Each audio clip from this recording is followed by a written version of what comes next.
going to jump into a Week 13 preview between the Browns and the Rams. We're going to get you guys familiar with these two teams, and then I'm going to run through my keys to victory. Now, I don't have any injury news because I am recording this during our live show, which airs every Tuesday at 5 p.m. Eastern. So for now, we're just going to roll with what we know, and that is the Browns offense is going to be going up against a Rams defense that overall the season has given up 21 points per game, but over the last 2 weeks, that number has gone down to 15, 6 points less in their 2-game winning streak. So this Rams defense is getting healthy and it's getting better for sure. Whereas the Browns offense is averaging 21 points per game. Third down is not great at 31.3. Red zone is a little bit above league average, but not ideal. And we're going to talk more about the red zone later on.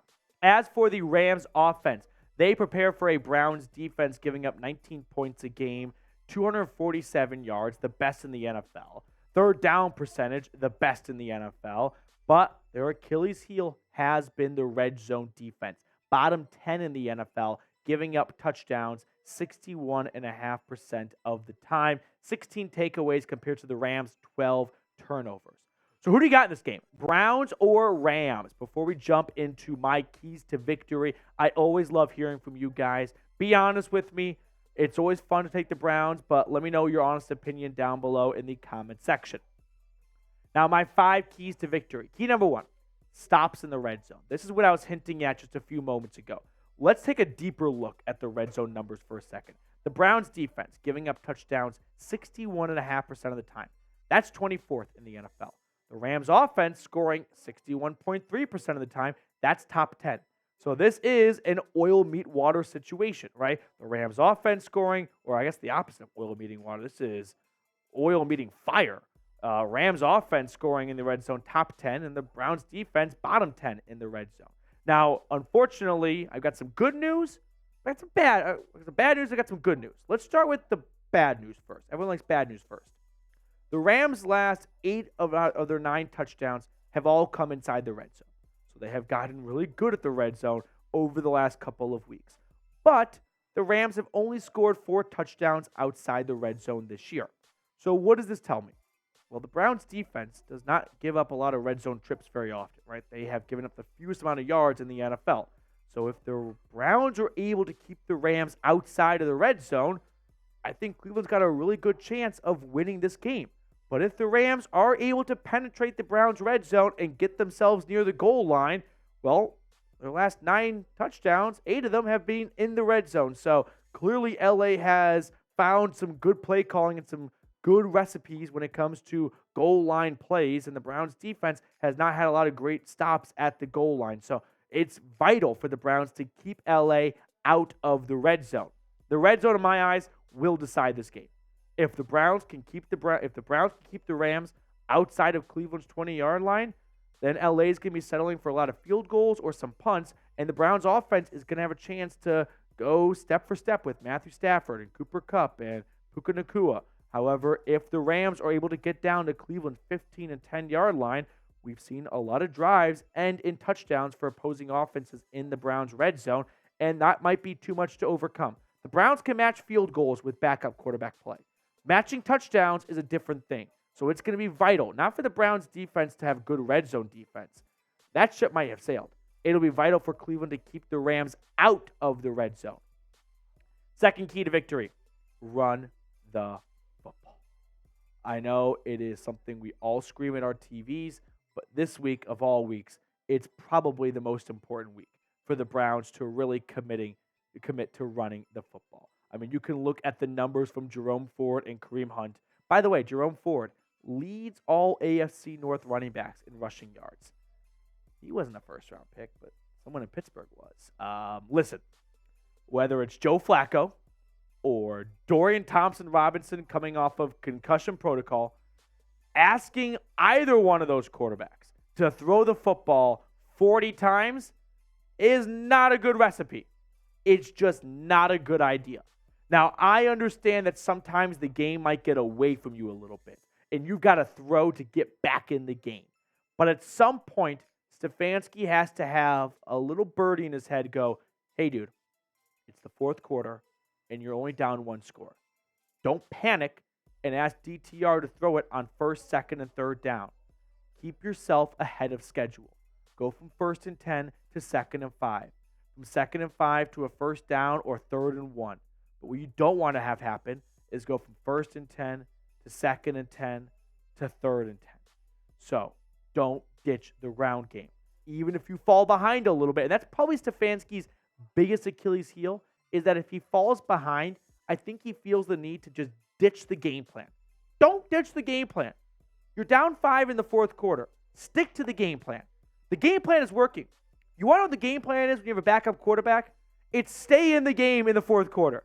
Keep yourself alive. That's the name of the game when you have a backup quarterback in. And you are doing that when you're down 5 points like they were in Denver in the 4th quarter. Don't panic, Kevin. You're doing a great job with this team at 7-4, starting 3 different quarterbacks so far and probably 4 after Joe Flacco. Don't panic. Now, today's show, well, our awesome new sponsor, Factor, has an awesome deal for the Dog Pound because this holiday season, you might be looking for nutritious, convenient meals to keep you energized on jam-packed days. Factor, America's #1 ready-to-eat meal delivery service, can help you fuel up fast for breakfast, lunch, and dinner with chef-prepared, dietitian-approved, ready-to-eat meals delivered straight to your door. You'll save time, eat well, and stay on track with your healthy lifestyle while tracking all your holiday to-dos. So looking for special occasion meals during the holidays? Level up with the Gourmet Plus options. Prepared to perfection by chefs and ready to eat in record time. Enjoy premium ingredients like broccolini, leeks, truffle butter, and asparagus. Head to factormeals.com/BrownsChat50 and use code BrownsChat50 to get 50% off. That's right. Code BrownsChat50 at factormeals.com/BrownsChat50 to get 50% off. All that information is in the comments and description of today's video. Third key to victory, Cedric Tillman needs to step up. We saw the most from number 19 in Week 12 against the Broncos than we had seen all season long. He had 4 grabs for 55 yards in the Week 12 loss against the Broncos, but we got to see more out of Cedric Tillman because Amari Cooper, I'm going to say it right now, I don't think he's going to be 100%. The guy's an Iron Man. Go look at his history. He rarely ever misses games. I mean, he basically hadn't missed any games for most of his career outside of a COVID issue back in 2020 or 2021. But Amari Cooper is likely not going to be at 100% with a rib injury. So someone else is going to need to step up. And if Dorian Thompson-Robinson ends up being the quarterback, well, he's starting to develop a nice connection with his former high school QB or high school wide receiver, Cedric Tillman. So I want to see Tillman build off of that game, not just tap out. Not just be like, all right, I had my one good game this year. See y'all next year. No, let's build off of that, Tillman, and let's improve, and let's become a consistent go-to target down the stretch. Fourth key to victory, Za'Darius Smith game. So you might notice a trend with these last 2 keys to victory, but I'm also going to shoot my shot right now and say this. Myles Garrett is probably not going to be at 100%. This is the classic hurt versus injured, and I bet Garrett's more injured than hurt in this case, but the guy's a warrior, and my guess is the conversation went something like this. Myles, do I need surgery? Doctors, well, no. Okay, I'm playing. And that was the end of it. Like, as long as Myles Garrett does not require surgery, he's probably going to be out there with the rest of his team. So if Myles Garrett is going to be less than 100% for this week and probably the next week and maybe another week after that as he gets, back towards 100%, someone else is going to have to step up in his place. And that's why I am signaling out Za'Darius Smith. He's the next highest paid defensive end on this team, and he's put up some really good moments in his Browns career so far. I know 3 sacks does not jump off the screen, but he's had a lot of pressures. I mean, remember the first play of the game on the first play of the season? Joe Burrow pressured, incomplete pass. Like, he's been getting to the quarterback all season long. Now he just needs to translate those pressures and those hits and whatnot and those hurries into sacks. Fifth key to victory, and this one, it's a little bit of a captain obvious, but I think it's especially true for the Browns. Get healthy. And as I film this right now, I'm not quite sure the availability of DTR and Myles Garrett and the rest of the crew, but it's simple. The Browns need to get healthy. And this is something that's not necessarily completely in their control, but they have had a lot of key players miss a lot of time. Like Deshaun Watson basically missed 6 games if you remove 12 snaps against the Colts. Nick Chubb, Jack Conklin lost for the season within the first 6 quarters of the season.